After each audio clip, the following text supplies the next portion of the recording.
Excuse me, senor. It is not ole ole. No, see. It is only one ole. Like this.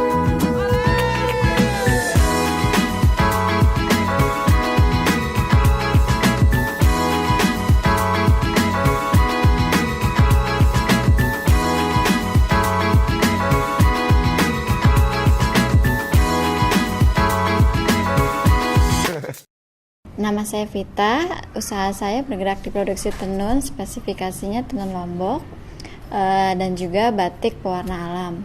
Merek yang saya gunakan adalah tenun Ibun yang berasal dari nama nenek saya, seorang penenun di Lombok. Lokasi usaha saya tersebar di 5 outlet, di Jakarta ada 3, di Bekasi ada 2. Untuk tempat produksinya sendiri ada di Lombok dan di Solo. Saat ini kita berada di salah satu outlet di Bekasi yang berfungsi juga sebagai tempat workshop. Jadi produksi kain tenun dan batik dilakukan di sini untuk dijadikan fashion pria dan wanita. Tenun Ibun berdiri sekitar tahun 2013 pada saat ibu saya pensiun. Sebelumnya sih masih merintis itu 2008, tepatnya waktu saya mau menikah. Jadi kami di situ kami mengetahui bahwa ternyata di desa tempat ibu saya itu ada potensi penenun, karena kita membutuhkan, saya ingin pernikahan yang berkonsepkan Lombok. Jadi di situ kita membutuhkan banyak kain tenun.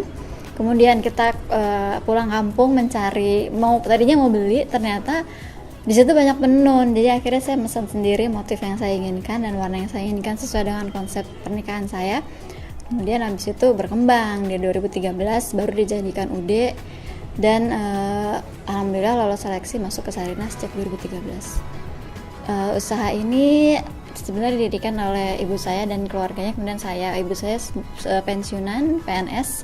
Setelah pensiun di 2013 itu ada waktu untuk lebih mengembangkan lagi bisnis tenun ini yang kemudian dirasa emang sepertinya punya potensi untuk dijadikan bisnis. Kemudian saya baru bergabung di 2017 untuk fokus, sebelumnya saya juga bekerja. Saya tahu RKB itu dari grup WhatsApp, grup komunitas wirausaha. Kemudian waktu itu jadwal bulan November kalau nggak salah tahun 2017, itu pertama kali saya datang ke RKB baru, karena di situ programnya saya lihat sesuai, cocok dengan apa yang saya butuhkan. Kejauhan sebenarnya, tapi ini namanya kita mengejar ilmu sama mengejar komunitas yang sepertinya bisa berkembang. Saya bisa berkembang di situ ya dijalanin, Mas.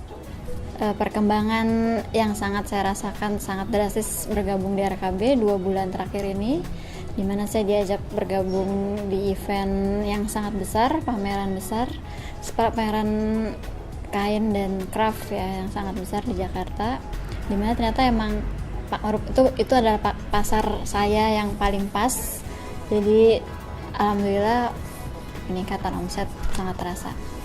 Untuk kain, dari kainnya sendiri saya sudah menerima kalau ada yang mau memesan warna sendiri atau motif sendiri.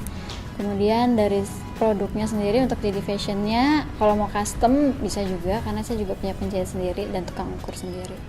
Kalau baju yang bukan custom, limitednya karena kainnya sendiri diproduksi limited ya, Mas. Jadi kalau sekali produksi satu tenun itu paling lebarnya 20 meter. Jadi dalam 20 meter itu kurang lebih akan jadi sekitar 4-5 baju. Kelebihannya warnanya tenun Lombok itu sebenarnya lebih, dia coraknya banyak geometris, kemudian emang bercorak warna-warni sekali. Tapi sekarang sesuai dengan market yang di Jakarta, mereka menginginkan agak lebih soft, makanya bisa dilihat di sini tenun saya tidak terlalu warnanya tidak terlalu terang. Iya, saya berusaha mengikuti apa yang diminta pasar, terutama pasar inginnya tuh warna-warna yang lebih soft. Jadi tenun-tenun yang saya produksi sekarang saya perbaiki baik dari sisi benang, pewarnanya dan warnanya. Untuk kemeja pria lengan panjang saya bandrol di harga 900.000 dan untuk lengan pendeknya 850.000.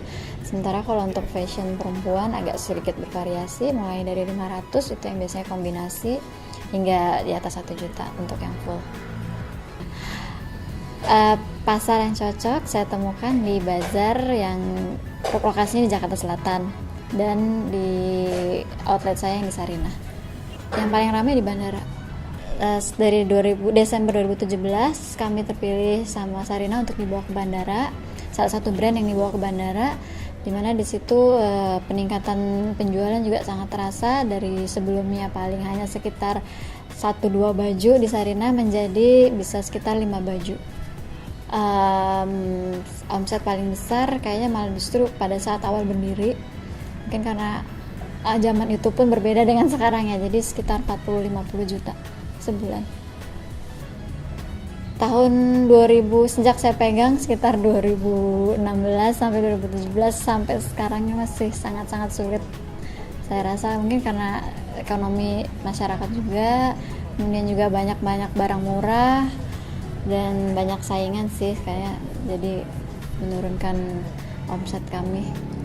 Strategi saya yang saya lakukan untuk mengatasi kelusuan bisnis saya, jadi saya aktif di komunitas terutama seperti RKB untuk mendapatkan informasi bazar, dimana saya targetkan setiap bulan saya paling nggak harus ada bazar 2 kali untuk lebih branding, jadi biar brand saya lebih dikenal. Kemudian juga secara online, sekarang saya juga udah mulai belajar untuk online marketing. Jadi saya udah bikin website, saya udah bikin Instagram, tapi masih dalam proses belajar sih. Alasan saya menjadi agen Briling di sini karena saya melihat di sini ada potensi untuk menjadi agen Briling, karena jarak ke ATM dan ke bank agak lumayan jauh. Kemudian yang kedua, sebagai salah satu tambahan penghasilan untuk outlet di Bekasi ini. Alhamdulillah saya terpilih sebagai salah satu UKM yang mengikuti program akselerasi di RKB Jakarta Pusat. Saya bertemu dengan guru-guru yang bagus, yang hebat-hebat, yang memberikan gambaran dan merubah mindset bahwa untuk tetap berusaha memperbaiki cash flow dulu sehingga mentalnya tetap semangat untuk berbisnis, karena memang kalau yang saya dapat itu kalau cash flow-nya acak-acakan emang tergoda untuk beralih bisnis yang lain atau berhenti menjalankan bisnis tersebut.